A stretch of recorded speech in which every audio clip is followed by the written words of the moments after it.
자, 오늘 설교는 6절의 말씀을 집중적으로 하고요. 이제 오늘하고 다음 시간하고 믿음에 대해서 공부를 할 겁니다. 근데 제가 간곡히 이제 부탁을 드리자면 이번 주 설교하고 다음 주, 아니면 그 다음 주까지도 될 수 있는데 두세 번의 설교는 유튜브에 들어가면요. 늘 하나 치면 이 설교가 올라와 있습니다. 주일 오후 저녁 되면 올라옵니다. 꼭 두 번은 들으셔야 돼요. 왜냐하면 지금까지 제가 신앙생활을 하고, 저 모태신앙이잖아요. 모태신앙생활하고 신학을 공부하고 목회를 20년 이상 했는데 거기서 깨달은 게 뭐냐면 이 믿음이란 단어입니다. 그래서 우리가 믿음을 제대로 깨닫지 못하면 신앙생활은 온전해질 수가 없다라는 결론이에요. 그래서 이 믿음에 대해서 여러분 이번에 정리를 딱 하면 놀라운 일들이 일어납니다. 여러분 신앙생활에 그리고 삶에. 그렇기 때문에 먼저 아는 게 중요해요. 기독교는 첫째는 알아야 돼요. 그럼 안 대로 사람이 되어지고 되면 그 된 만큼 누리게 되고 그 누린 사람은 그것을 나누게 돼요. 그게 이웃사랑을 하게 되는 겁니다. 하나님 사랑, 이웃사랑. 그게 알지 못하고 잘못 알면 믿음이 되지 않아요. 모든 것이 엉망진창이 됩니다. 그래서 꼭 부탁드립니다. 2번 이상은 들으시고 그러니까 오늘까지 들으면 3번 정도 들으시면 믿음이란 이런 거구나라는 걸 이해한 순간부터 여러분의 마음과 태도가 달라지고 또 신앙의 어떤 방향이 지금보다는 달라지고 질이 달라지고 모든 게 달라집니다. 지금까지 의문을 품었고 왜 이렇게 하나님 축복을 안 해주는가? 왜 이런 일이 일들인가? 이런 소리가 싹 들어가고 이제 놀라운 일이 일어날 겁니다. 그래서 왜 믿음이 이렇게 중요하냐면 성도는 의인은 구원받는 사람은 무엇으로 사는가라고 했을 때 성경은 의인은 믿음으로 산다라고 딱 못을 박았어요. 다른 걸로 살지 않아요. 그래서 성도의 삶이 행복하느냐 또 불행하느냐 그 결정하는 게 뭐예요? 바로 믿음입니다. 여러분의 그 삶의 질, 어떤 삶의 내용, 그 행복과 불행은 다른 게 결정되는 거예요. 여러분이 열심히 결정되는 게 아니라 충성 봉사가 결정되는 게 아니라 그 전에 먼저 믿음이 결정한다.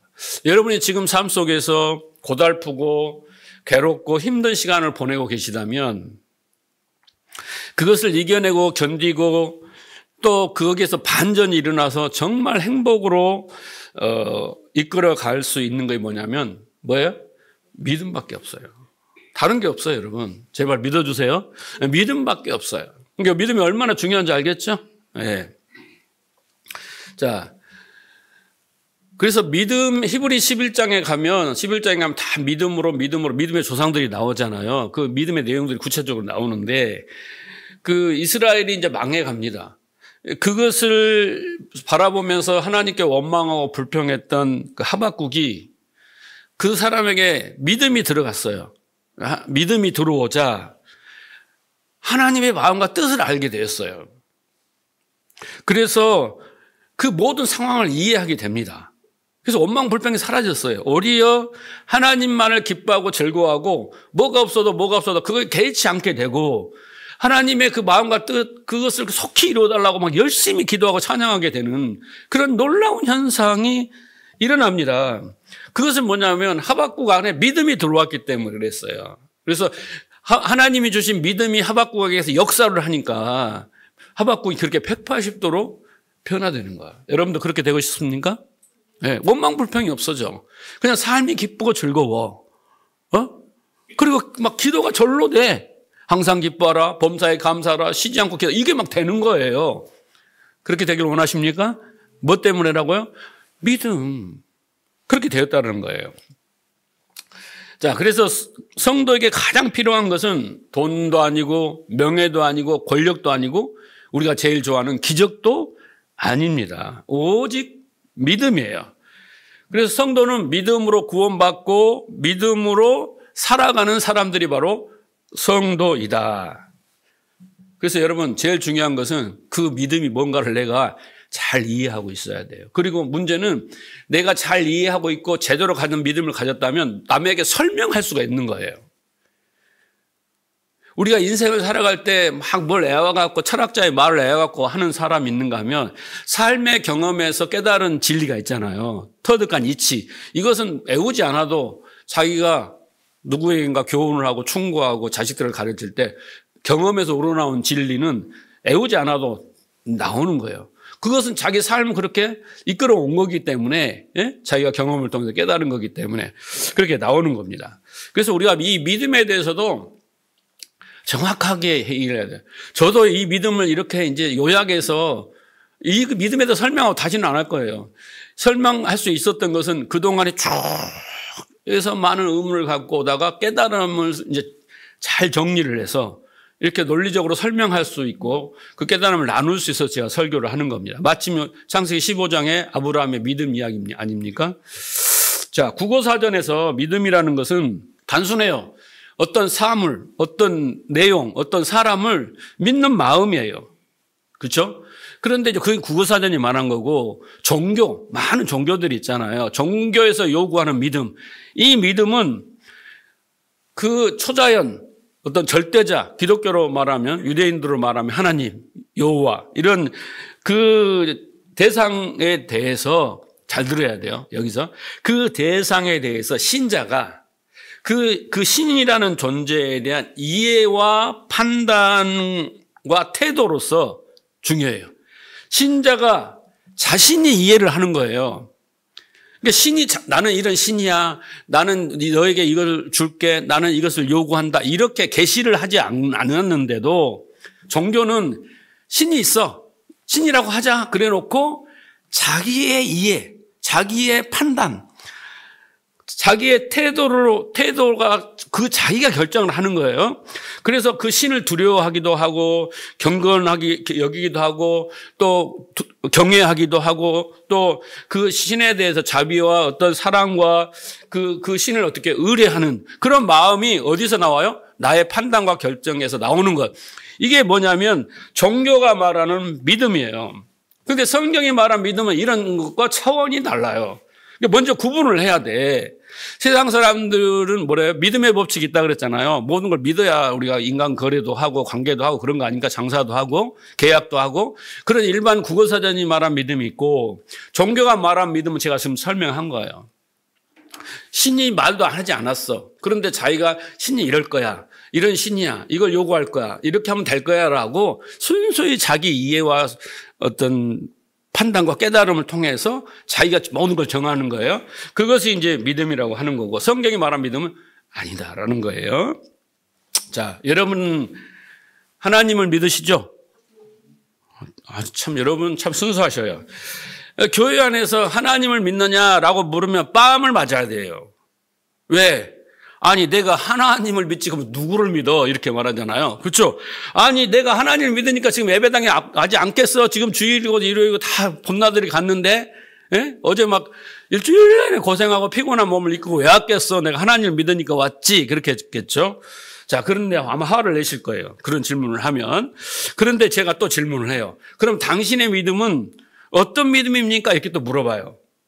그러면 또 화를 내요.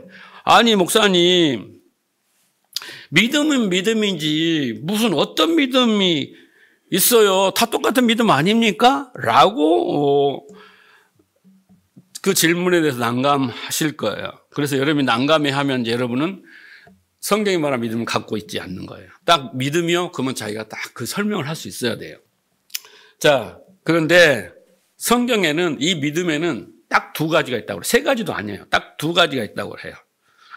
그래서 여러분이 오늘 말씀을 듣고 이제 깊이 상고를 하셔야 돼요. 왜? 믿음이 제일 중요하니까. 다른 건 중요한 거 없어요. 이 믿음만 해결되면 다 해결되는 거예요. 이 믿음으로부터 모든 게 시작되니까. 그래서 말씀을 들으면서 그러면 내가 가진 믿음은 어떤 믿음인가? 라는 것을 스스로 어떻게 해야 돼요? 분별하고 확증해야 되는 이 시간이에요. 제가 지금 막 던지는 말씀을 통해서 자, 야고보서 2장 14절을 볼게요. 내 형제들아 만일 사람이 믿음이 있노라 하고 가로는 지금 보지 마세요. 가로는 딱 눈 감고 이따 설명할 때 있고 내 형제들아 만일 사람이 믿음이 있노라 하고 행함이 없으면 무슨 유익이 있으리요. 그 믿음이 능히 자기를 구원하겠느냐? 이와 같이 가로놓고 행함이 없는 믿음은 그 자체가 죽은 믿음이다 라고 하는 거예요. 그래서 야고보가 믿음을 두 가지 종류로 설명을 하고 있어요. 그런데 첫째는 어떤 믿음이냐면 따라해봐요. 죽은 믿음. 둘째는 산 믿음. 딱 나오죠? 예. 야고보는 이 믿음이 아주 차원이 높은 이야기를 지금 하고 있는데 지금 바리새인들을 두고 하는 이야기입니다. 자, 그리고 교회를 두고 하는 말이에요. 믿음이 두 가지가 있는데 하나는 산 믿음이고 하나는 죽은 믿음이 있다라는 것을 지금 이 14절하고 17절에 설명을 하고 있습니다. 좀 전에 제가 국어사전적인 설명을 했죠. 그리고 종교인들이 갖는 믿음을 설명했죠. 그렇죠. 그 믿음은 바로 어떤 믿음일까요? 죽은 믿음이에요. 일반 세상 사람들이 갖는 모든 속의 법칙 같은 거 믿음, 그리고 종교인들이 갖고 있는 믿음은 죽은 믿음이다. 자, 하나님도 믿어요. 종교인들의 믿음은 하나님도 믿고 성경도 믿지만 일종의 그 지식 시스템이에요. 예? 그래서 우리는 그것을 신조라기도 하고 교리라고도 하는 거예요. 사람들이 성경을 놓고 연구를 해서 우리는 하나님을 이렇게 믿자. 하나님을 위해서 이렇게 하자. 그리고 뭐 교리 문답 이런 거 만들잖아요. 그런 것들에 의해서 하나님 뜻과 상관없이 인간의 이해와 판단에 따라 일종의 신념, 자기 확신 이거야 라고 믿고 하나님과 관계를 하는 거예요. 이게 죽은 믿음. 바리새인들의 믿음은 죽은 믿음이에요. 이해하셨죠? 네. 그래서 제가 가로를 열었잖아요. 그러면 이해가 되는 거예요. 이해가 되는 거예요. 자, 내 형제들아 만일 사람이 믿음이 있노라 하고 행함이 없으면, 근데 바리새인들은 행함이 있었습니까? 없었습니까? 엄청 많았어요. 그런데 무슨 이익이 있으리요? 그랬잖아요. 그런데 그 행함이 앞에 가로를 열면 하나님의 뜻을 따라 행하는 믿음과 하나님의 뜻을 따라 행하지 않는 믿음으로 나누어지는 거예요. 네. 이 정도를 분별해 내려면요, 공부를 엄청 많이 해야 되고 깨달음이 많아야 돼요. 이 가로를 넣는 것이 쉽지가 않는 거예요. 이게 성경이라고 생각 않고 제가 좀 임의로 넣은 겁니다. 우리 목사님도 이상해갖고 여기다 놓고 여기를 믿으라고 하더라 이렇게 생각하지 마시고 설명을 위해서 제가 지금 하는 겁니다. 그래서 하나님의 뜻을 따라 행했느냐 아니면 자기의 이해와 판단에 따라서 행했느냐에 따라서 죽은 믿음이 되고 산 믿음으로 구분이 된다라는 것입니다. 자, 예를 들어보면 종교인의 대표는 바리새인들이죠. 그들이 갖는 믿음은 죽은 믿음입니다. 왜냐하면 여러분 생각해 보세요. 바리새인들의 행함이 없었습니까? 우리는 바리새인 따라가지도 못해요. 주일날 안식일을 거룩하게 지키기 위해서 39가지 조항이 있습니다. 네? 돈을 쓰면 안 되고 몇 보 이상 걸으면 안 되고 몇 킬로를 들으면 안 되고 엘리베이터를 누르면 안 되고 일을 하면 안 돼. 그래서 자기들이 39가지 조항을 만들 정도로 너무 열심히 했어요. 제사 잘 지냈죠? 바리새인들 대표가 누구냐면 바울이잖아요. 네? 회심하게 된 바울. 그래서 자기는 율법 앞에 흠이 없고 자기를 열심으로 자기를 따라올 정도로 이렇게 행함이 많았잖아요. 그렇죠? 거기를 누가 따라가? 네? 대한민국 세계를 다 쳐봐도 바울을 따라갈 사람은 없어요. 그 열심으로 말하자면. 자, 그런데 그렇게 열심히 율법을 잘 지키고 하나님께 열심히 했는데 그들은 가로 열고 하나님의 뜻을 알지 못했고 그 뜻을 따라 행하지 않고 자기의 이해와 판단과 신념을 바탕으로 했다라는 거예요. 이게 문제입니다. 하나님이 그들에게 율법과 성막을 주셨다 그랬잖아요. 그 주신 목적은 잘 지키라고 주신 게 아니라 우리가 공부했듯이 죄를 깨달으라고 주신 거예요. 그러니까 그걸 통해서 열심히 죄를 깨달고 나서 그러면 어떻게 우리가 여기서 구원받아요를 알고 그 답을 찾으러 다음 단계로 가야 되는데 그걸 전혀 생각하지 않고 그냥 주구장창 열심히 지켰다는 거예요. 얼마나 열심히 지키기 위해서 노력했습니까? 어마어마하게. 예. 자기를 경건하게 만들고 금욕주의가 되고 경건주의가 되면서 철저하게 율법을 지키기 노력, 어마어마하게 우리 따라갈 수도 없어요. 근데 그들의 믿음은 바로 죽은 믿음에서 나오는 것이었다. 그 행위가. 자, 예를 들어 구체적인 예를 또 하나 들어볼게요. 여러분, 성막에서 희생제사를 드리잖아요. 그러면 그 성막은 예수 그리스도의 십자가를 통해서 구속, 죄사함, 그렇잖아요. 우리를 구원하시기 위한 비유였어요. 비유. 히브리서 9장 9절을 보면 그것은 예법이가 개혁할 때까지 맡겨놓은 비유다라는 거죠. 비유는 뭡니까? 그 실체가 있어요. 실체를 구약 시대는 설명하는 모형이잖아요. 그래서 희생제사는 그런 거였어요. 그래서 예수님이 그 비유의 실체입니다. 그래서 예수님이 뭐라고 말씀하시냐면 이제 그 희생제사는 그만. 이제 내가 왔으니 너희는 영과 진리로 예배해라. 이렇게 말씀하십니다.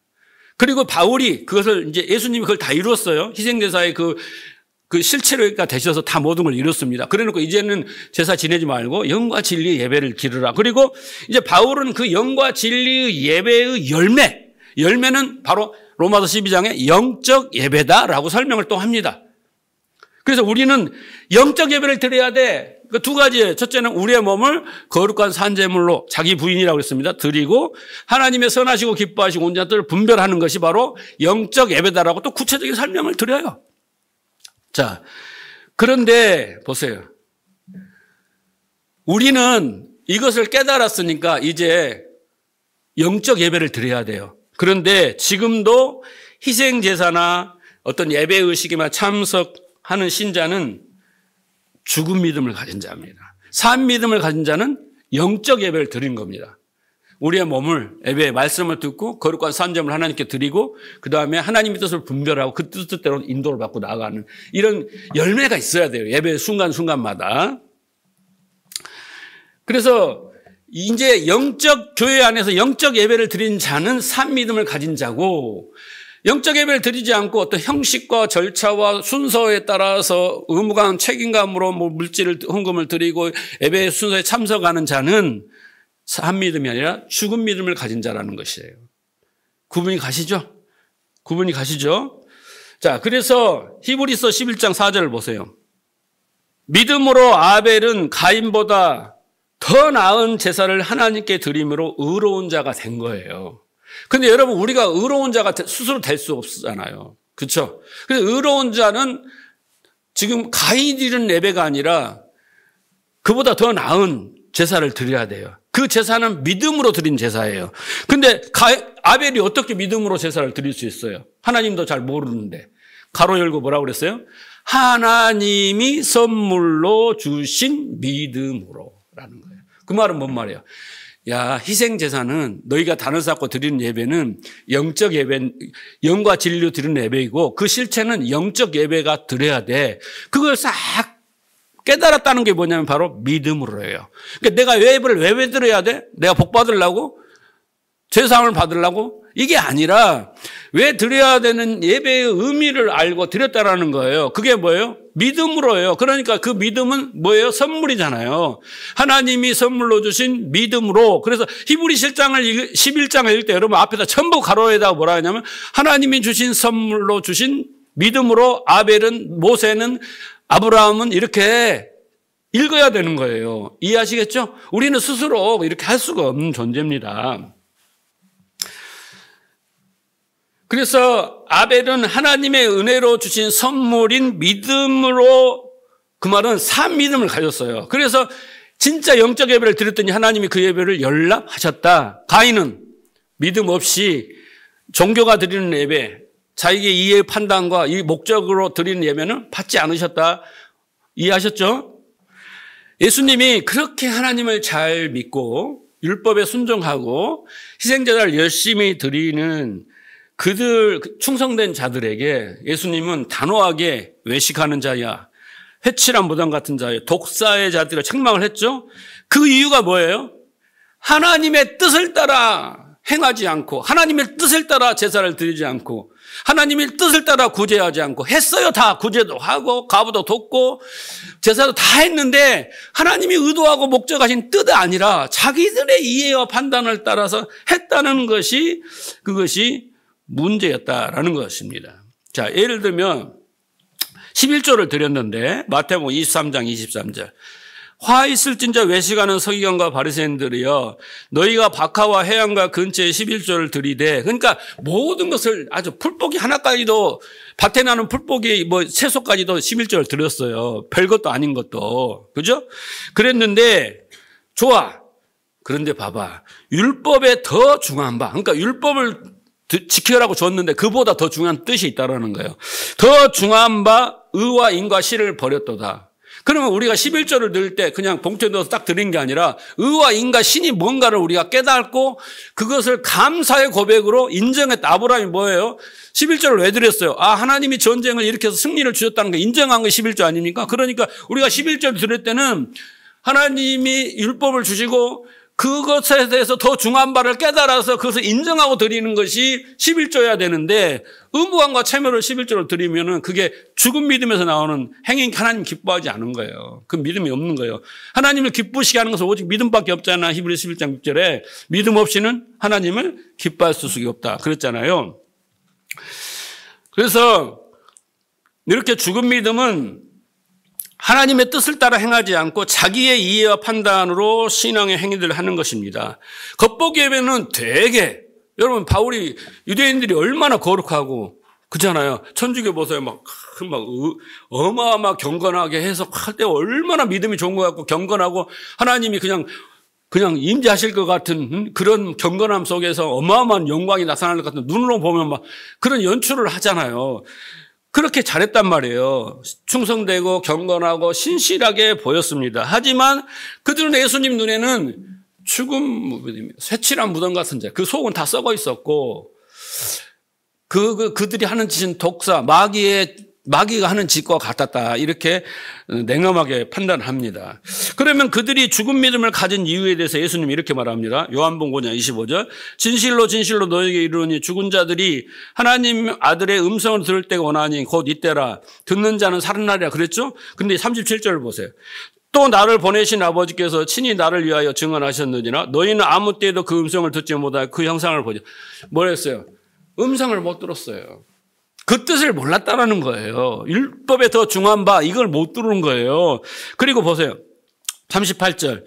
그 말씀이 너희 속에 거하지 아니하니 이는 그가 보내신 이를 믿지 아니라. 그래서 말씀을 깨달았으면 구약의 말씀이 다 예수를 말하니까 알아봤을 거란 말이에요.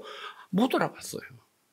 그 말씀이 그 안에 없었기 때문에, 깨달았기, 신비에 새겨지지 않았기 때문에. 46절. 모세 오경입니다. 오경을 믿었더라면 나를 믿었으리라. 그러니까 모세 오경을 보고 그 율법에 더 중요한 바처럼 깨달은 것처럼 그 진리를 알았다면 나를 믿었을 거리고, 왜? 그것이 나에 대한 기록이니까. 47절. 그러나 그의 길도 믿지 않았는데, 그러니까 모세의 오경을 믿지 않았다는 게 그 의미를 몰랐다는 거죠. 어찌 내 말을 믿겠느냐. 그러니까 구약에서 진리를 깨달으면 예수를 알게 되고 예수를 믿게 되고 예수의 음성을 듣게 되는데 몰랐다라는 거예요. 그게 뭐예요?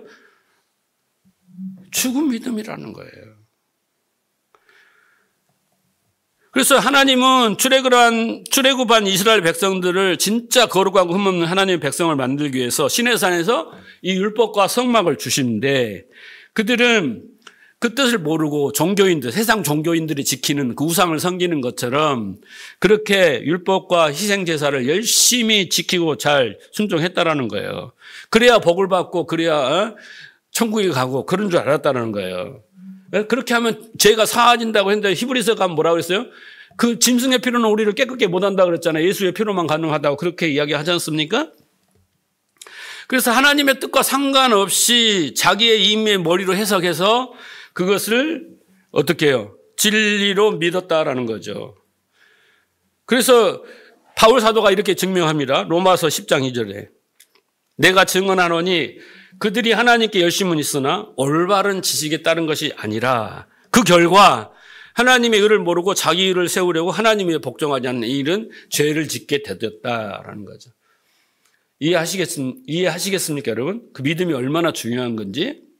사람은 믿고 그 믿음을 따라 행하게 돼 있어요. 믿음이 없으면 행할 의지가 안 나와요. 근데 그 잘못된 믿음을 가졌다는 거예요, 지금. 근데 그 잘못된 믿음 뭐예요? 하나님의 뜻을 깨닫지 못하고 자기의 그 뜻을 따라서 이럴 것이야 라고 했다라는 걸 쉽게 말하면.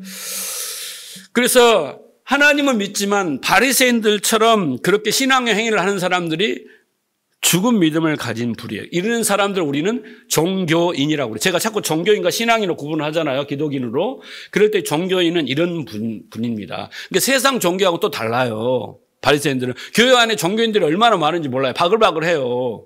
네? 자기가 믿고 싶은 대로 믿고 잘못 가르친 대로 믿고 이런 사람들이 하나님을 믿어요. 하나님께 열심을 당한다니까 바리새인처럼. 그런데 잘못 알고 믿는 거예요. 안타깝지만 이게 바로 종교인이다. 교회 안에 종교인이 많습니다. 그 종교는요 제일 중요한 게 뭐냐면 예배라는 형식이에요. 세상 종교도 보면요 여러분 집에서도 제사 지낼 때 막 홍동 백서입니까? 무슨 백서입니까? 이렇게 차려놓고 그 유교가 만드는 절차에 따라 거기에 얼마나 정성 들게 드리냐가 관건이에요. 어떤 마음으로 드리냐는 보지도 못해, 알지도 못해. 어떤 각을 잡아서 비싼 음식을 몇십만 원 들여서 차려서 이렇게 했다. 그리고 절차에 맞춰라고 하고 이렇게 했다가 그 형식이 가문 있는 집안이고 온전한 제사를 드린 거 아닙니까? 분명히 효도한 거 아닙니까? 죽은 자에게 왕자에게. 그런 것처럼 종교는 형식이 제일 중요한 거예요. 형식이 너무 거룩해야 돼. 그 거룩하지 않으면 이건 문제가 있는 거예요. 그래서 이 예배라는 형식으로 경외심을 가지고 하나님을 섬기고 찬미를 합니다. 찬양도 막 그럴듯하게 하고 진심으로 하신 분도 있죠.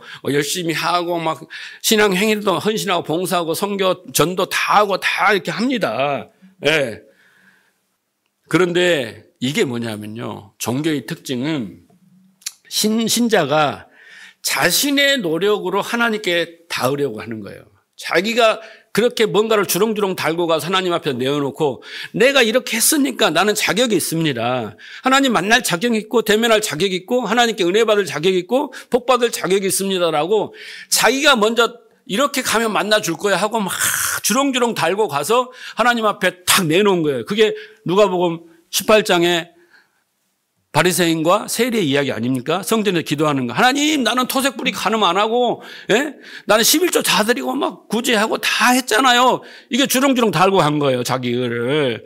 이게 종교란 말이에요. 그래서 자기가 하나님을 찾아가는 거예요. 그런 방식으로 그런 열매를 자기의 열매를 가지고 공로와 공적을 가지고 그래서 하나님을 기쁘시게 하려고 하는 거예요. 그걸로. 그래서 종교의 특징은 인간이 하나님을 찾아가는 거예요. 인간이 신을 찾아가는 것이 바로 종교예요. 교회 안에는 이런 분들이 부지기수예요. 이렇게 가르치는 교회가 많단 말이에요. 그래서 정성이 부족하다, 열심히 부족하다, 헌금이 부족하다, 기도가 부족하다, 뭐가 부족해서 안 된다라고 하면서 그것이 조건이 되고 계약이 돼서 하나님께 뭔가 받는다. 이런 식으로 말을 한단 말이에요. 아무리 그렇게 하지만 결국은요. 열매가 없어서 지쳐서 포기해버리고 떠나가고 아니면 그냥 쭈그러 들어가고 있어요. 그냥 그러려냐고 떠나지도 못하고. 하지만 기독교는 이렇게 말해요. 하나님께서 먼저 우리를 찾아오셨다. 믿으십니까? 네, 찾아오셨어요. 하나님이 우리에게 믿음을 선물로 주셨다. 요약해서 제가 말씀하는 거예요. 기독교는 이렇게 말하고 있습니다. 에베소 2장 8절. 너희 행해서 난 것이지 아니 자랑하지 마라. 하나님이 너 뭘로? 선물로 주셨다. 먼저 찾아오셔서 믿음이란 걸 선물로 주셨다라는 거예요. 그리고 너희는 이제 믿음으로 이르러서 신앙생활을 해야 된다. 이렇게 한단 말이에요. 그래서 기독교는 마르다처럼 주님을 위해 일하려고 하지 말고 마리아처럼 하지 말라는 게 예수님이 마르다처럼 먼저 주님의 말씀을 듣는 편이 더 좋은 편이다. 왜? 주님의 말씀을 듣고 그 뜻을 깨달으면 거기서 산 믿음이 생기면 그건 하지 말아도 믿음을 따라 가기 때문에 이게 듣는 게 중요하지. 먼저 막 열심히 가서 자기가 먼저 하나님 찾아가서는 안 되는 거예요. 알지도 못하면서. 여러분 그러면 산 믿음 어떻게 생깁니까? 뭐라고 했어요? 선물이라고 해요. 선물. 하나님이 성령을 선물로 주는 가장 좋은 걸 주겠다 그랬잖아요. 누가복음 21장에. 내가 가장 하물며 아버지가 뭘 줄 거냐 하면서 하물며 가장 좋은 걸 주시겠지 않냐 하면서 성령을 주신다. 왜 성령을 주십니까? 예수님께서 내가 가는 게 유익하다. 가서 내가 너에게 성령을 보내주겠다. 왜 그러셨어요? 예수님 그 성령이 오셔야 우리를 가르치고 깨닫게 하고 또 예수님의 말씀이 생각나고 우리를 진리로 인도하시고 장래일을 말씀하시고 모든 것을 알게 하시는 이가 성령이시기 때문에 성령을 통해서 율법을 깨닫고 희생제사 성막을 깨닫고 예수님이 하신 말씀이 내 안에 거하게 하시고 그래서 우리가 믿음으로 이르게 하는 게 바로 성령이에요. 성령의 역사입니다.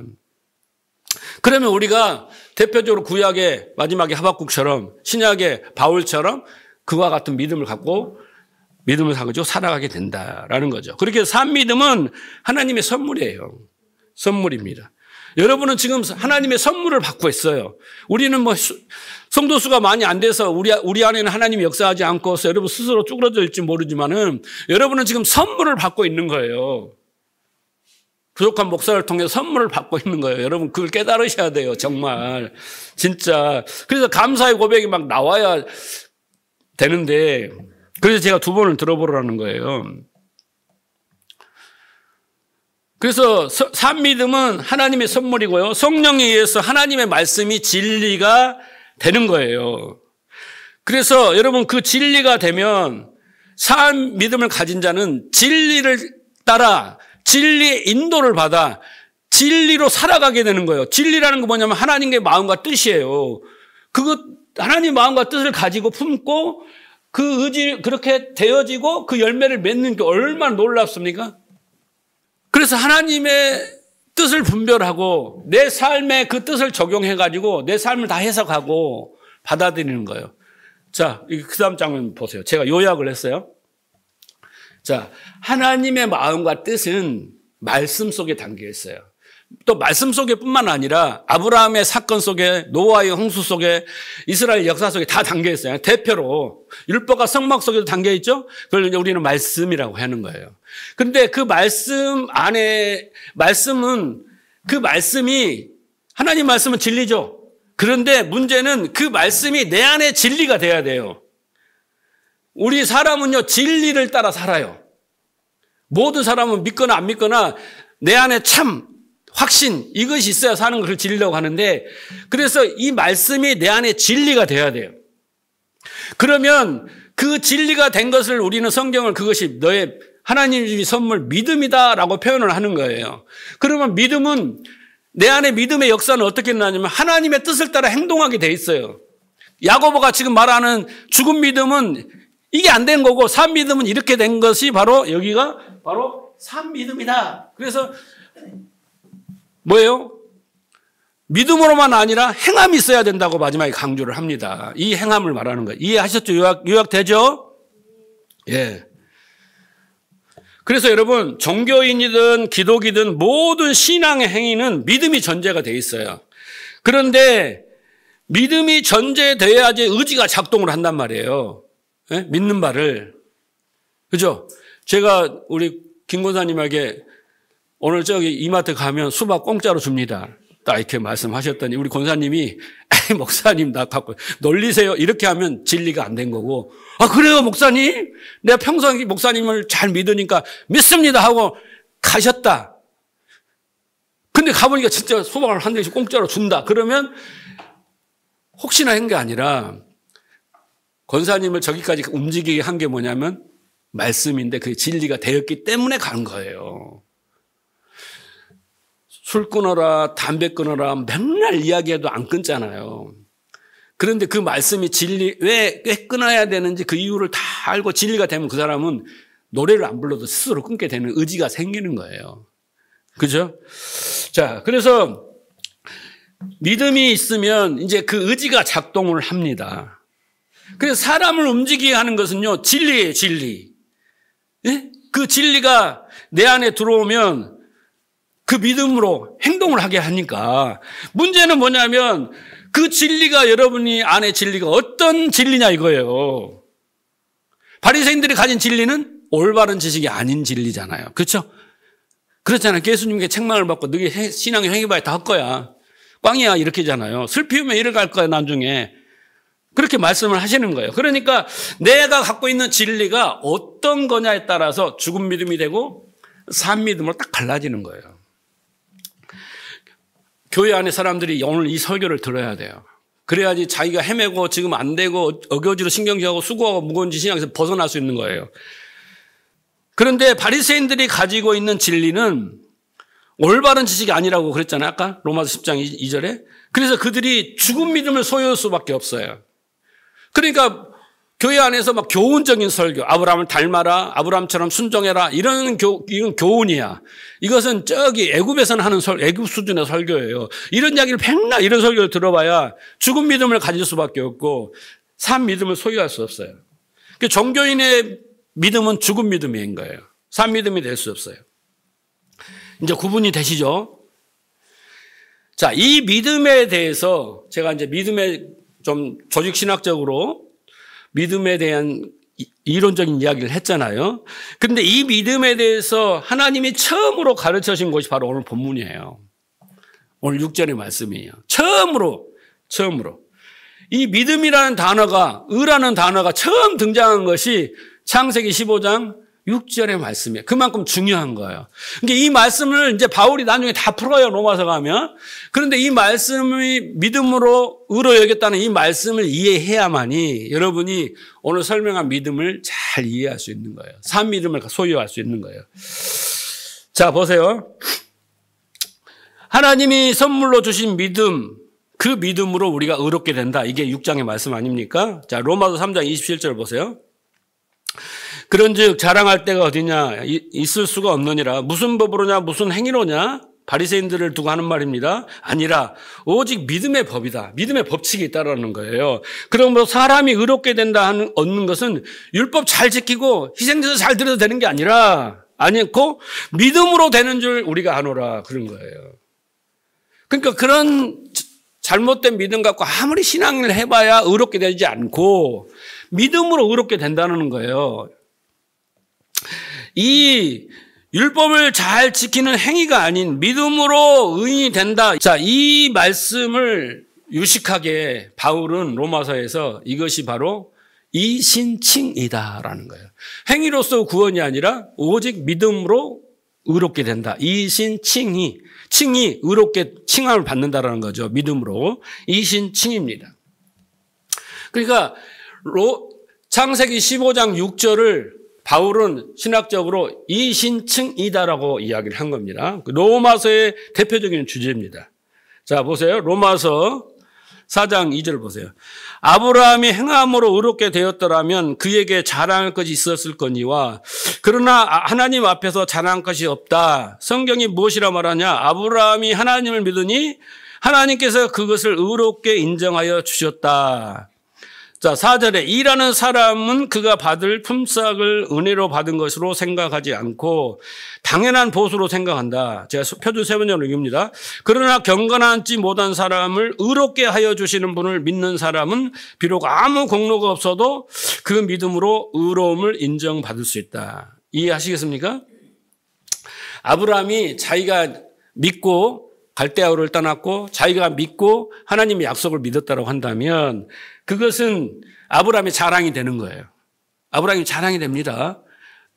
바리새인들처럼 내가 이렇게 했잖아요. 누가복음 18장에 나오는 것처럼 내가 이렇게 했잖아요. 그렇죠? 나 똑똑하고 잘나니까 복 주세요. 구원해 주세요. 천국 보내주세요. 이렇게 된다라는 거예요. 그런데 성경이 뭐라고 하냐면 그게 아니라는 거예요. 아브라함이. 그러면서 5절에 4절에 보면 일하는 사람이 자기가 받는 품삯을 받는 것을 어떻게 해요? 당연한 보수로 생각하는데 6절은 뭐라고 했습니까? 경건하지도 못한 사람이 어떻게 해요? 구원을 받았어요. 그렇죠? 그렇게 구원해 주겠다는 사람을 믿었단 말이에요. 그렇죠? 그것을 믿은 것을 하나님은 그를 의로 인정했다라는 그런 뜻입니다. 이게 바로 이신칭 교리입니다. 그러면 곰곰이 생각해 보세요. 그러면 아브라함은 어떻게 그것을 믿을 수 있었을까?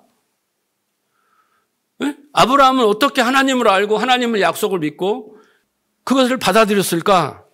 그러니까 아브라함처럼 우리가 믿어야 됩니다. 이렇게 가버리면은 죽은 믿음이에요. 성경을 모르는 거예요. 지금까지 설교한 게 다 헛방이야. 어떻게 갈대아우를 떠나게 되었을까? 어떻게 언약을 믿게 되었을까? 하나님을 잘 알지도 못하는데 네?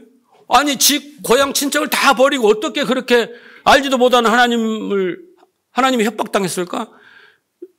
여러분, 사람이 움직일 때는 뭐가 있어야 된다고요? 믿음이 있어야 되고, 믿음이 있어야 의지가 나온다잖아요. 그런데 그 믿음은 어떻게 생기는 거예요?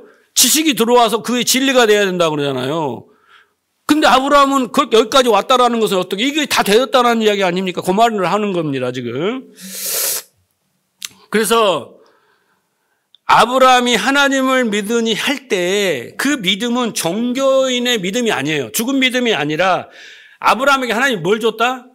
하나님이 주신 선물, 믿음으로 아브라함은 이렇게 되는 거예요. 우리는 이걸 놓치는 거예요.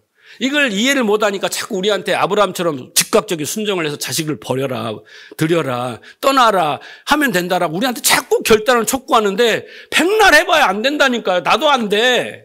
담배 끊으라, 술 끊으라 맨날 난 한 거하고 똑같아, 설교가. 알았어요. 지당한 말씀이에요. 근데 안 움직인다니까. 안 움직여요. 그런데 아브라함이 움직였어요. 다 버리고 움직였어요. 그 아버지까지 움직였어요. 조카까지 따라왔어요. 이국 땅에 모른 땅까지 가는 거예요. 가다가 두려워서 하란에 머물렀잖아요. 그런데 그 움직이게 한 것은 아브라함 스스로 의지의 결단이 아니었다라는 거예요. 그때부터 하나님이 그에게 선물로 주신 믿음으로라고라는 거예요. 그래서 믿음으로 아브라함 앞에 하나님이 주신 선물인 믿음으로 이렇게 되는 겁니다. 그러니까 율법주의자 바울이 예수 그리스도를 주로 믿고 또 예수 그리스도 종이 되고 또 이신층인을 주장하게 되었는데 그 꼴통 같은 견고한 진처럼 율법주의자가 어떻게 한순간에 그렇게 변할 수 있냔 말이에요. 하나님이 예수님이 부활의 주님이 어떻게 아브라함 같은 선물이죠. 주신 선물인 믿음을 주셨기 때문에 아브라함이 이렇게 변하는 거예요. 하박국도 이렇게 변하는 거예요. 그럼 우리도 변하는 거예요. 만약에 우리가 이 이신층의 교리를 잘 이해하지 못하면요. 네? 하나님 주신 선물인 믿음을 이해하지 못하면 우리는 율법주의자가 똑같이 됩니다. 바리새인처럼 죽은 믿음을 소유해서 평생 신앙생활 하지만 나중에요. 외식하는 자다, 회칠한 무덤이다, 독사의 자식이다, 슬피우면 이래가 똑같이 되는 거예요. 여러분, 나는 아니라고 절대 생각하지 마세요. 절대 아닙니다. 평생 수고하고 무거운 신앙생활을 하고 있는 거예요. 뭐 항상 기뻐해? 개뿔? 범사에 감사해? 개뿔? 뭐 이런다고요, 우리가. 쉬지 않고 기도? 안 돼. 못 합니다. 안 돼요. 안 됩니다. 그래서 우리는요, 죄인은 오직 믿음으로 의해서 의로워지느냐, 아니면 자신의 행위를 보태야 의로워지느냐, 둘 중에 하나를 택해야 되고요. 그 다음에 믿음으로 의인이 된다면 그 믿음의 선물은 어떻게 받는 것이냐라는 것까지 여러분 다 이해하고 있어야 돼요. 그래야지 우리는 바울과 같은 본받는 믿음의 삶을 살 수가 있는 겁니다. 왜 우리가 아브라함의 이 15장 6절을 집중하고 해야 되냐면요. 아브라함한테 배워야 되냐면 아브라함한테 하나님이 약속했잖아요. 너희 후손들이 하늘의 별처럼 무수한 후손들이 어떻게 해요? 아브라함을 통해서 나타날 거라는 거잖아요. 근데 그 후손들은 아브라함이 가지고 있는 믿음을 내놔야 돼요. 이해하시겠어요? 아브라함을 갈대우르에서 불어가지고 하나님의 믿음의 조상으로 만들었잖아요. 그 후손들은 아브라함이 가지고 있는 믿음을 내놔야 되고 아브라함은 그 믿음의 모델이에요. 최초의 모델입니다. 최초의 인물이기 때문에 우리는 그 아브라함이 가지고 있는 믿음, 하나님이 지금 선물로 믿음으로 아브라함을 했을 때 그 믿음을 똑같이 우리도 내놔야 돼요. 그래서 아브라함을 공부를 해야 되고 아브라함의 믿음을 집중해야 되는 거예요. 자, 아브라함을 이제 우리가 본격적으로 이해하기 위해서 이제 창세기에서 하나님이 이 12장까지 15장까지 온 내용을 약간 정리를 해볼게요. 자, 지금까지 공부를 정리하면 창세기 3장 본문에 보면 어떻게 합니까? 선악의 방식을 택한 인간들이죠. 그죠? 그래서 스스로 하나님이 되고 스스로 왕이 되었습니다. 그래서 자기를 앞세워서 어떻게 살아갑니까? 그들은 어떻게 했어요? 인간의 수치와 죄를 가르기 위해서 어떻게 했습니까? 무화과 나무로 입으로 옷을 입어서 이렇게 하나님 앞에 나갑니다. 그게 3장의 모습이고요. 4장에 와서 어떻게 합니까? 그 죄가 점점 중다해지면서 그 최초의 살인이 일어나죠. 가인이 아벨을 시기하여 죽입니다. 그래서 점점 어떻게 해요? 가인의 죄는 7배요. 남에게 죄는 77배다. 이렇게 해서 점점 죄악이 어떻게 더 극악해지는, 발전해 가는 겁니다. 4장의 이야기예요, 5장. 그 다음에 6장에서 어떻게 해요? 하나님의 아들들이 딸들과 결혼하면서 점점 타락해서 어떻게 합니까? 죄가 이 세상에 관영하고 거기에 이제 네피림, 용사, 유명한 자가 되려고 하죠. 그랬을 때 하나님이 어떻게 해요? 홍수로 심판, 노아 홍수 심판이 일어나죠. 자, 홍수가 끝나고 다시 세상이 오면서 11장에 와가지고 세상에 영걸들이 나고 네피림, 유명한 자들이 뭘 해요? 성을 쌓고 이제는 바벨탑을 쌓습니다. 바벨탑을 쌓아서 이제 하나님은 그 사건을 통해서 어떻게 해요? 한 번 더 인간으로는 불가능하고 무기력하고 추악한 그 정체를 폭로합니다. 인간들은 그런 것을 겪어오면서 계속 어떻게 해요? 자기들이 하나님을 무시하고 세상의 영걸이 돼서 세상의 힘으로 그걸 과시하며 하늘에 닿으려는 시도를 하잖아요. 그게 바벨탑 사건이지 않습니까? 그래서 창세기 11장, 3장에서 11장까지는 인간이 얼마나 불가능한 존재이고 무력한 인간 세상이며 저주받은 바벨론에서 그 속에서는 희망 있는 사람이 하나도 없다. 망했다. 절망이고 좌절이고 폭망이다. 라고 보여주는 거예요. 하나님의 마음에 흡족한 사람이 하나도 없어요. 11장까지. 그런데 하나님께서 그 불가능한 자들 중에서 그에 찾아가셔서 하나님의 열심과 노력의 근거에서 사람의 열심과 노력에 근거하지 않고 근거해서 당신이 세운 계획과 방법으로 당신의 주권에 의해서 창세전에 택한 사람이 누구냐면 바로 아브라함이에요. 그게 구원입니다. 창세기 3장에서 11장까지는 흑암과 혼돈과 공허와 어둠 세상이에요. 거기서 하나님이 딱 아브라함을 갈대와 우르를 시키는 거예요. 바벨론을 시키는 겁니다. 그게 구원이에요. 그러니까 결국은 여러분 아브라함의 시작은요. 인간 측에서는 가능한 게 하나도 없어요. 불가능한 상태예요. 죄만 막 엄청 많고 하나님을 대적하고 막 그런 인간의 세상을 의지하고 그런 거죠. 그런 불가능이 전제되는 세상 아닙니까? 창세기 11장은. 그런데 이제 아브라함이 갈대와 우르 사건은 바로 믿음에서 시작되었다라고 하는 거예요. 그래서 히브리 11장 8절을 보세요. 믿음으로 아브라함은 부르심을 받을 때 순종하여 장차 분깃으로 받을 땅으로 나갔다. 그런데 어디로 갈지를 몰랐다. 여기 또 제가 가로했죠. 하나님이 주신 선물인 믿음으로예요. 자기 스스로 간 게 아니에요. 그렇죠? 네. 그러니까 아브라함은 부르심 받을 때 순종을 했는데 자기 의지로 순종한 게 아니라 하나님이 다 설명해 주고 설득하고 이해시키시고 뭔가 확신을 주셨고 아브라함에게 우리는 그냥 아브라함아 떠나라. 네 갔다라고 생각하고 여러분도 네 하세요. 이렇게 즉각적으로 아니에요. 아브라함이 그런 믿음이 없는데 믿음으로 갔잖아요. 그 앞에 뭐가 있어야 돼요? 하나님이 설득이 있어야 되고 하나님이 주신 선물이 있어야 되는 거예요. 그래서 믿음으로라는 겁니다. 그래서 어떻게 해요? 그 믿음은 어디로 갈지도 목표지도 모르지만 가게 되는 능력이 있는 거예요. 그 믿음의 역사는. 그 말입니다. 그래서 창세기 12장의 아브라함의 바벨론 사건은 어디에서 시작되었다? 하나님이 주신 선물인 믿음으로부터 시작되었다라고 하는 겁니다. 이해하시겠죠? 하나님이 주신 선물인 믿음으로 아브라함은 이렇게 해석해야 맞습니다.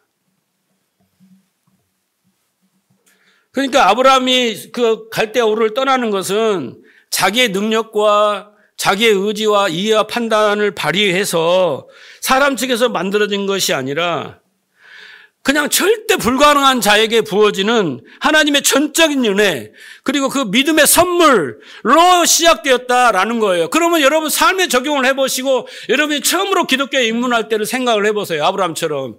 여러분이 어떤 상황 속에서 고통 속에서 뭐 절망과 좌절 속에서도 있었지 모르지만 그것마저도 하나님이 여러분을 부르시기 위한 장치였다라고 여러분 생각해야 돼요. 자, 유다서 3절을 보세요. 사랑하는 자들아, 우리가 일반으로 받은 구원에 관하여 내가 너희에게 편지하려는 생각이 간절한 차에 성도들에게 여보세요. 단번에 주신 믿음의 도를 위하여 싸우라. 주셨다는 거잖아요. 주셨다는 거죠. 그래서 믿음은 이렇게 하나님으로부터 하나님의 택한 백성에게 단번에 주어지는 겁니다. 예, 믿음은 외부에서 나를 뚫고 들어와야 돼요. 내 심장을 뚫고 들어와야 돼요. 예? 내가 가지고 있는 가치와 목표와 모든 세계관 이 안에 파고 들어와야 돼요. 이게 와서 나를 다 헤집어 놓고 나를 완전히 회의와 갈등 속에 몰아넣고 나로 하여금 뭔가 오류를 발견하게 하고 깨닫게 하고 이런 역사가 일어나는 거예요. 믿음을 선물로 받으면. 우리는 그것이 객관적인 믿음이라고 하는 거예요. 그것을. 그럼 그 객관적인 믿음이 내 안에서 들어오면 어떻게 합니까? 이제 그 난리를 치게 되면 주관적인 믿음이 돼요. 그 진리가 되면은 나는 어떤 행위라는 걸 내놓게 돼 있어요. 그 행위는 뭐예요? 아버지의 뜻을 따라 가는 행위입니다. 바리새인들은 이게 없었단 말이죠. 우리가 우리의 의지와 노력으로 열심을 하고 경건하게 살고 충성하고 뭐 헌신 봉사를 하면 복을 주고 이렇게 의롭게 되고 됐겠다고 가르치고 이런 것들이 바로 다른 복음이며 이게 종교입니다. 자기에게서 원인이 돼서 나오는 믿음은 믿음이 아니에요. 믿습니다. 이 믿음은요, 안 믿어지니까 자꾸 믿겠다고 다짐하고 자기를 체면을 거는 건데, 아니에요. 자기의 공로와 자기의 공적을 의지해서 하나님을 만나려고 하지 마세요. 그건 다 죽은 믿음입니다. 여러분, 믿음이 잘 이해가 안 가시면요, 이거 생각해 보세요. 세상에 하나님을 믿지 않는 사람들을 생각해 보세요. 여러분 궁금하잖아요. 여러분 부모 형제 중에도 믿지 않는 분들이 왜 믿지 않을까? 교회 안에서 예수를 믿다가 세상으로 간 사람들 부지기수예요. 많습니다. 믿음에 떠난 사람들 많아요. 왜 그 수많은 사람들이 하나님을 믿지 않고 또 왜 교회 다니다가 교회를 떠났고 그러면 여러분들은 왜 지금까지 남아있는데요? 여러분은 어떻게 믿게 되었는데요? 곰곰이 생각해 보세요. 그것은요, 하나님의 택함을 받고 믿음을 선물로 받았기 때문에 그 믿음의 분량의 차이는 있으나 남아있게 되는 거예요. 아니면 남아있는 중에는 내가 이 종교 생활을 통해서 뭔가 열심을 통해서 뭔가 바리새인들처럼 충성을 통해서 하나님의 복을 받자, 내 어떤 목표를 이루자, 내 뜻을 성취하자 이런 분들 아니면 진짜 믿음을 선물로 받은 사람들이에요. 둘 중에 하나예요. 저는 여러분들이 하나님께 아브라함에게 주신 선물인 믿음으로 저는 여러분이 그게 있다고 믿습니다. 왜? 우리가 걸어온 과정이 고난의 과정이었는데 끝까지 버텨 있는 거 보면 그 믿음의 분량의 차이는 있으나 그 믿음을 받았기 때문에 떠나지 못하는 거예요. 이런저런 핑계 삼아서 떠날 수 있고 큰 교회를 갈 수도 있고 아니면 바쁘다는 이유로 세상 속에서 열심히 일할 수도 있지만 그 믿음을 지키는 것은요, 그 참 믿음을 가진 사람은 떠날 수가 없어요. 아무나 내가 하나님 믿겠습니다. 그렇게 믿어지는 게 아니에요, 여러분. 절대 아닙니다. 내가 정말 하나님과 씨름하며 더 의지하며 하나님을 붙들고 살려고 포기하지 않고 하려는 것도요, 믿음이 내 안에서 작으나마 내 믿음이 작동하고 역사하고 있기 때문에 그렇게 몸부림을 치게 되는 거지, 그런 몸부림도 없으면 그 죽은 믿음이에요. 언제든지 환난이 오고 벼르면 다 떠나가게 돼 있어요. 포기하게 돼 있어요. 환경에 지배받게 돼 있단 말입니다. 우리의 근거에서 우리의 노력과 의지, 우리의 판단에서 생겨난 믿음은 죽은 믿음이에요. 그건 언제든지 요동칩니다. 환경이 흔들립니다. 자, 그래서 이 이신칭의의 교리가 어떻게 발전했냐면요, 이 아브라함부터 시작해서 창세기 15장 6장에서 그 다음에 하박국 2장 4절에 보면 보라 그의 마음은 교만하여며 그 속에 정직하지 못하나 의인은 그의 믿음으로 말미암아 살리라 이렇게 옵니다. 골떡 뛰어서. 그 다음에 이 하박국의 이신칭의 교리가 어디서 정리되냐면 로마서 1장 17절에서 정리됩니다. 복음에는 하나님이가 나타나서 믿음으로 믿음에 이르게 하나니 기록된 바 오직 의인은 믿음으로 말미암아 살리. 하박국 딱 풀어주죠.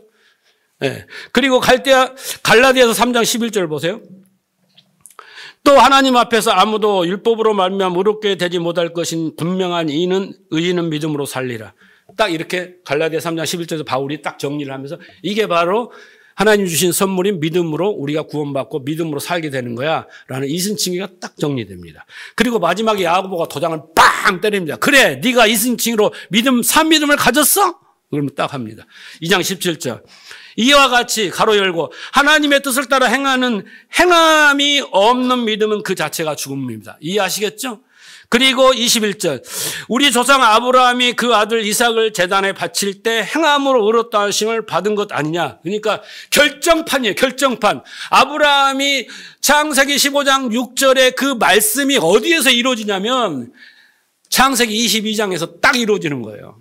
딱 말하잖아요. 아브라함이 야 이삭을 바쳐 라고 했을 때 하나님이 그를 공을 들여가지고 믿음의 선물로 줘서 마지막에 자식마저 버릴 수 있는 그 나중에 하나님이 아브라함을 친구라고 하잖아요.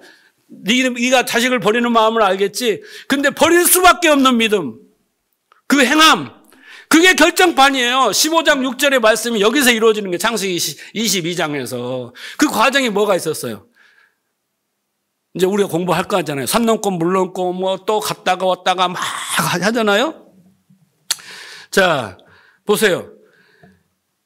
다시 한번 읽어볼게요. 21절. 우리 조상 아브라함이 그 아들 이삭을 제단에 바칠 때 행함으로 의롭다 하심을 받은 것 아니냐. 받았다는 거예요. 그렇게 순종하게 된 것은 내가 보거니와 믿음이 그 행함과 함께 일하고 행함으로 믿음이 온전하게 되었다라는 거예요. 아브라함이 그러니까 믿음으로 깨닫고 또 하나 전쟁에 가서 이기고 11조 드리고 또 와서 하가를 통해서 또 이스마엘을 낳고 또 어떻게 해요? 또 실패하고 하나님께 혼나고 완전하라 하고 믿음으로 자기 믿음의 분량과 행하고 다시 또 믿음의 분량이 커지고 또 행하고 이렇게 믿음, 행함을 반복하면서 마지막에 결정판 이 입양에 가서 이삭을 드릴 수 있었다. 그런데 하나님은 또 뭐예요? 시험했다 그랬잖아. 왜 시험했어요? 가르치려고.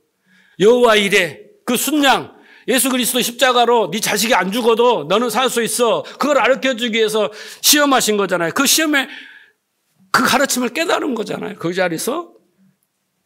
자, 그래서 보세요. 온전히 그 23절 이에 성경에 이른바 아브라함이 하나님을 믿으니 이것을 의로 여기셨다는 말이 이루어졌고 어디서? 창세기 22장에서. 그는 하나님의 벗이라 칭함을 받았다. 벗은 어떤 친구예요? 온유한 자라고 그랬잖아요. 어떻게 하나님이 모든 걸 다 알려주는 자라고 그랬잖아요. 마음과 뜻이 하나 된 자라고 했잖아요. 그렇게 되었다라는 거예요. 이로 보건대 사람이 행함으로만 의롭다 하심을 받고 믿음으로만은 아니다. 그래서 믿습니다 아니라 이제 우리가 목사님 이제 믿음을 알았네요. 근데 행함이 없으면 안 된다는 거예요. 진짜 믿음은 반드시 그 믿음에 합당한 행함이 나온다는 거예요. 아브라함이 자식을 드리는 그 행함은 그에 합당한 믿음의 분량이 있었다는 거 아니겠습니까? 불가능한 일을 가능케 하는. 그래서 산믿음은 반드시 하나님의 뜻을 따라 행하는 행위가 있다라는 거예요. 그러니까 여러분이 지금부터 뭔가 행위를 하려고 제가 지금 7년 동안 이야기를 했잖아요. 절대 앞서서 하지 말고요. 마르다처럼 잘 들으면 진리가 되고 믿음이 되면 믿음이 나를 이끌어가서 행하게 된다는 거예요. 저는 여러분들이 행할 수 있도록 얼마든지 올해 10년, 20년 기다려줄 수 있어요. 왜 안 합니까? 라고 말을 지금까지 안 했어요, 제가. 7, 8년이 지나도록. 왜? 이 말씀을 제가 믿기 때문에. 말씀의 능력을 믿고, 말씀이 여러분 안에서 진리가 되어서 그 진리가 되게 하는 것을 내 역할이고, 진리가 되면 열매가 맺을 것이니까, 성질 급한 사람은 못하니까. 그렇게 어떻게 성도들이 헌금도 안 하고, 헌신도 안 하고, 교육 어떻게 성장하고, 어떻게 운영이 되면. 나는 견뎠다고요, 그걸. 그 유혹에서 싸워서 이겼다고요. 말씀을 정리합니다. 여러분의 믿음은 산 믿음입니까? 또 때리지 마고 화내지 마세요, 저한테. 아니면 죽은 믿음입니까? 제가 뭐라고 했어요?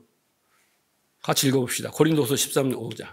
자, 예수 그리스도가 내 안에 있다는 건 뭡니까? 말씀이 있다는 거고, 말씀이 있다는 것을, 예수를 믿는다는 것은 믿음이 있다는 거, 말씀이 있다는 거, 진리가 있다는 거예요. 그래서 그것으로 인해서 너희가 있는 그 믿음이 있느냐? 확증해 보라는 거예요. 여러분은 오늘 말씀을 들으면서 산 믿음, 죽은 믿음 고민을 하셔야 돼요. 내 신앙생활이 진짜 수고하고 무거운 짐이면 바리새인처럼 열심히 했대. 과거에 진짜 열심히 했는데 지금은 그 기력도 잃어버렸어. 죽은 믿음입니다. 믿음은 그런 게 아니에요. 그래서 산 믿음인가 죽은 믿음인가를 먼저 확정하시고 여러분이 산 믿음을 갖는 그 믿음의 선물을 받아서 산 믿음을 가지셔야 돼요. 그래서 여러분은 첫째, 성도는 무엇으로 살아요? 믿음으로 산다. 둘째, 그 믿음에는 산 믿음과 죽은 믿음이 있어요. 그럼 나의 믿음은 어떤 믿음인가? 여러분이 스스로 확정해야 되고, 산 믿음은 아벨처럼 영적 예배를 드리고, 노아처럼 순종하고, 아브라함처럼 하나님을 경외하고, 네?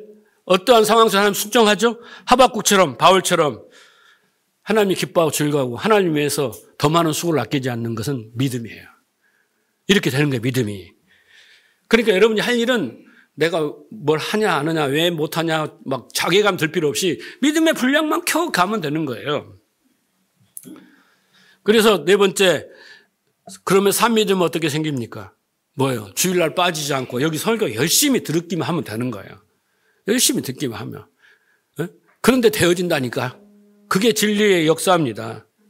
자, 오늘은 서론적으로 믿음, 산 믿음과 죽은 믿음을 분리해 드렸고, 이제 아브라함이 15장 6절 말씀의 말을 실제적으로 이제 그 사건을 통해서 더 제가 증명해 드리는 시간이.